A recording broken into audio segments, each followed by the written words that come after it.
Everybody, I need to get this message across to you quickly. I have to warn you that the corruption in the world today is not how we see it. The world is blind to you.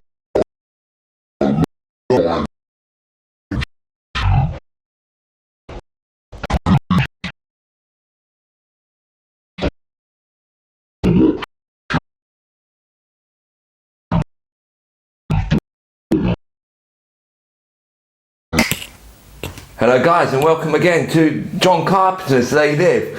1988 movie. It's a cult movie, it's a classic, you're gonna love it, and it's very cool. It's one of my favourite movies from the 80s, if not probably maybe the favourite. There's some classics there, like Predator and Robocop and stuff like this, Die Hard as well. Okay, this story starts, it's based on a comic called Nada, which is also based on another story called 8 o'clock in the morning.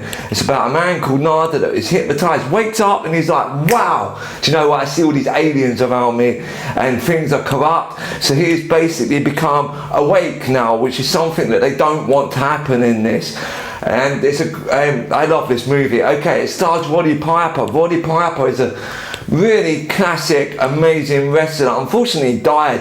He died about 6 years ago, which is a shame, but his nickname was Hot Rod in WWF at the time, now WWE. But he was an absolute classic. He also beat Hulk Hogan, which, you know, who can't blame him for that? That's great. I'm not a Hogan fan, I hated Hulkamania, but you know. So this film is basically about a drifter travelling from town to town, picking up odd jobs where he can, and he can't really find a place to settle. In fact, all humans are pretty much, there's no place for them to gain in society, which is basically similar to now, the poor stay poor and the rich get richer, but you know, that's just the logic of how the world works today, and we accept it. So look at the rich as they live, and look at the poor as they sleep, and we are asleep. So the film itself is based on Reagan's campaign in 1984. There's a lot of dialogue ripped from his campaign in 1984, and Carpenter put it into this splendid, amazing 1988 movie. As you can see, the people here, they live in a right shithole. Yes, they've got no hope, no prosper, no gain to go by, and it's going to be slowly revealed throughout this movie why it's like this. And to me, yeah, we deserve, if you work hard, you earn hard, you earn more. The world doesn't always work like that, so you know, it keeps the poor poor, and as I said, the rich richer.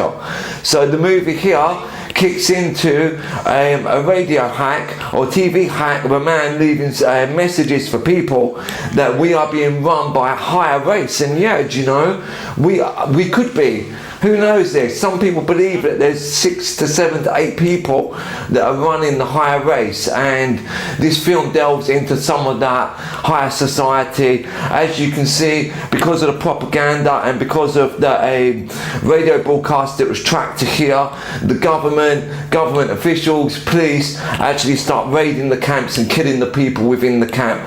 Nada, you find out his name actually towards the end. If you watch the credit titles, it actually said Nada. It's the only time his name's confirmed in this movie, and for me it's like it's just so well written when you start realising what's going on. As you see here, the government officials, pretty similar to what happens in America at the moment, police brutality, unnecessary shootings. If you notice the race of some of the people, they're Mexican, they're black, they're white, we are all in the same shit together, but the governments keep us fighting and keep us going against one another. So yeah, this film has a really good pointing towards propaganda. Now, Nada, the man, the dude, he basically discovers sunglasses in the church that were there. When he puts the sunglasses on, he sees the world as black and white. Now, John Carpenter wanted to see that when we are awake, it's as clear as black and white what is going on in this world. And you know, it's true, I believe. Some of this could be real. This would make a great remake now, or a great TV show. But would they want us to be aware of what's going on? As you see, puts glasses on, obey, takes them down, it's an advertisement for computers. Puts them on, He sees it obey. So it's obey, marriage and reproduce. No thought, work 8 hours, sleep 8 hours, watch TV 8 hours. Basically, it's what we are doing today. Similar other social media sites also presuming people, we get addicted to them and people are just on them all the time, constantly, to keep us maybe from waking up and realizing what's going on in the world. So yeah guys, what more can I say about this bit here? It's just, you see, you put the glasses on and everyone, people, not people just yet, but when he looks at the magazines and the signs, there are subliminal messages. Now, McDonald's once done a so-called experiment in this, where they showed subliminal messages in trailers in cinema. They would flash it up for not even a second. We wouldn't even notice it, but our brains would. And 95% of them people, when they left the cinema, they went and bought Mackie D's. You know, don't fucking do it, man. It gives you a bellyache, it makes you feel like crap. So, but they want you obviously to do this, to eat overweight food, to eat obesity, so basically we die young and, you know, we don't get overpopulated with the world, but then the governments will start big wars anyway and we'll just get underpopulated again. So anyway guys, you see in the next scene, like here, when he's watching and he's looking at this guy, this dude, just a normal working guy in a suit, bang, there you go, he's an alien. Yes, takes the glasses off, he doesn't look much better, but there you go, he's still an alien. Carpenter wanted to portray the aliens as almost human, but then again they look corrupt humans. Yes, you see the bloke at the stand working at a normal job, perfectly human, and you see as this goes along that the humans are basically slaves. We're being owned by this satellite dish that's twirling around, you know, beeping and whatnot and doing its normal daily stuff, and it keeps us under the power that we cannot wake up fully.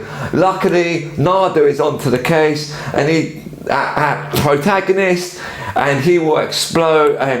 He will basically show the aliens as they are, bug ugly, fucking ridiculous things that they are. We don't know if they're above or below us, whether they've just discovered this technology that can do this to us and that puts them above us, or maybe they're technically not as advanced and this is why they have to use us, because they're worried that we will become advanced. Picture Donald Trump, you know, looking like a bug eye with his fucking little wig going on, you know, and then they walk into the room here, a convenience store, and this is the most cost productive part of the movie.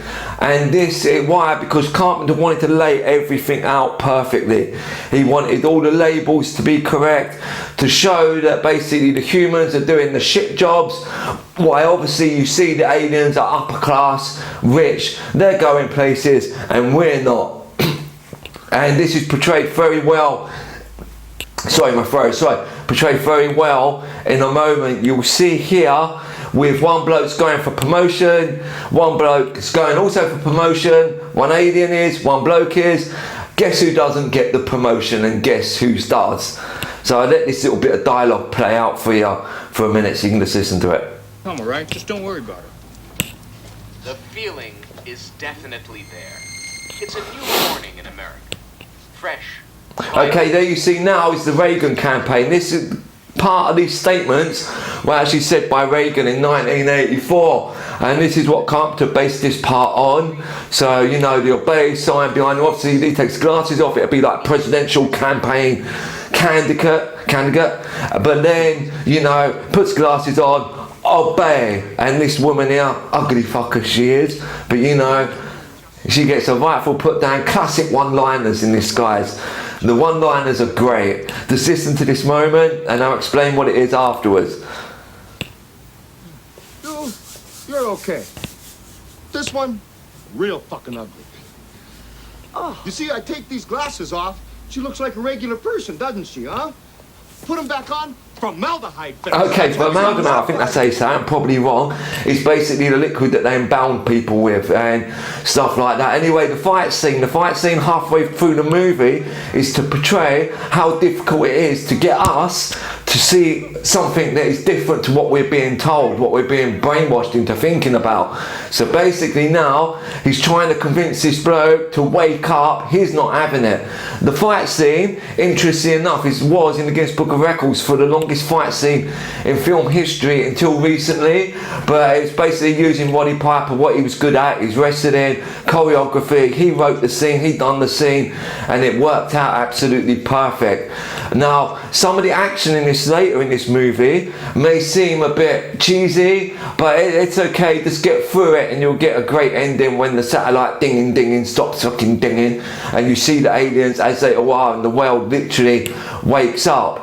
Guys, my next review will be coming sometime next week and it's going to be absolutely groovy if you get the hint, or maybe it's a red herring. Thank you guys, like, subscribe, normal stuff, and I see you soon, man. Have a great week now. Take care.